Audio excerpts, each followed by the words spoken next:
we don't even know the name of. But within this jungle stood tall a legend who wasn't afraid of anyone, neither beast nor man. A legend who had a backpack on his back filled with all the tools he would need to go on the adventure. A hat on his head that he only bowed down to legends. This legend was in the jungle for only one purpose, to retrieve the lost treasure of Amazon. And the best part was, the legend had a cunning grin on his face. Not because he was enjoying the insects biting him, but because he was seeing the treasure dead in the eyes. So why didn't he just go and take the treasure? Because he was clever. He was predicting all the possibilities of what could go wrong if I took the treasure. So instead, he took out a bag from his back, filled it with rocks, and he decided to replace the treasure with the bag filled with the rocks. And so he did. Damn, Jamshed, you're staring at me too much. I'm getting nervous. He successfully replaced the treasure. Or he thought so. Because the moment he removed the treasure, a hidden door behind him opened. Three hungry, bloodthirsty hyenas came out. They stared at him with blood filled eyes, their teeth grinning. He knew all they wanted to do was to turn him into butter chicken. But he couldn't let that happen. So he stood on the ground and got into a fighting stance. He was planning to take all of them out. And the moment the hyenas started sprinting at him, he also started running. And he ran through the bushes, through the branches, within deeper in the jungle, until he came across a cliff. A depth cliff, darkness filled. Now we all must be panicking. What will he do? But he wasn't panicking. He was even prepared for this situation. He pulled out a rope from his back, threw it in the branch, and then swung his way to safety. And then he turned back. The hyenas couldn't catch him. He tipped down his head, and then he left the jungle. That was the day we almost lost the legend. But before I go, you all must be wondering, what is the name of that legend? Right? You know, I don't want to give you the truth. Alright. Jamshed.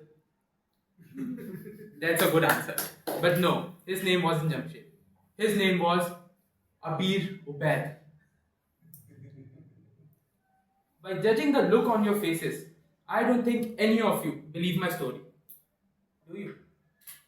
Jamshed Bhai does. Jamshed Bhai, I'm Abir, not Indiana Jones. Because the real story was way more ridiculous. You see, 21st March 2026, I was sleeping peacefully, dreaming of all the things I wanted, when suddenly I was woken. Abir! Abir! I woke up, checked my time, 6 a.m. My sister waking me? I was predicting all the most horrible things that could have happened. But the reason was made more disturbing. She forgot her bag in the car. So I had to go outside. But that wasn't the issue. Going out, taking the bag. The issue was a family of dogs decided to buy a house in our neighborhood. The puppy was sleeping peacefully, but the parents were guarding the area like a maximum security prison. And when I went outside, a dog hid beneath the car. I thought he was scared. So I went outside. Picked up Kiko. She was a house cat. And I went toward the car, placed her on the roof, took the bag out, wore it, take Kiko up. But while I was returning, I saw a dog worse than the hyena.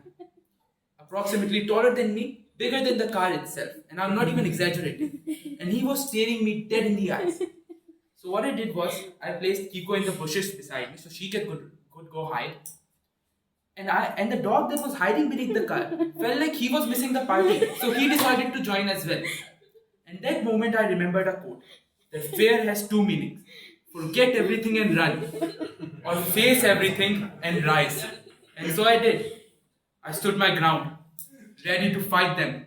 And the moment they started running, I also started running. And I ran. But luckily I had the car keys with me, so I opened the car and I jumped in the car and sat on the seat. They say in your final moments, specifically your 7 minutes, you think of all the beautiful memories you created with your family, all the good memories you have had. But all I was thinking was, Mama will be so angry at me. Why was I sneaking out the home at 6 a.m.? I was panicking, not knowing what I should do. But then I remembered. I remembered that I had the car keys and I was sitting in the car. So I ignited the car, put down the handbrake, turned into Vin Diesel from Fast and Furious, and then drove at full acceleration, Tokyo drifting in ahead of my road. And the moment I saw the opportunity to run back inside, I did. I got out barefoot, not even worrying about the slippers I left in the backseat. I ran towards my home. You know the worst part, when I saw the dogs, what hurt me more was the look on my sister's face. She was looking at me like, "Wait, you're screwed. There is no chance you could come back." And I myself knew I was screwed, but I was planning on acting brave.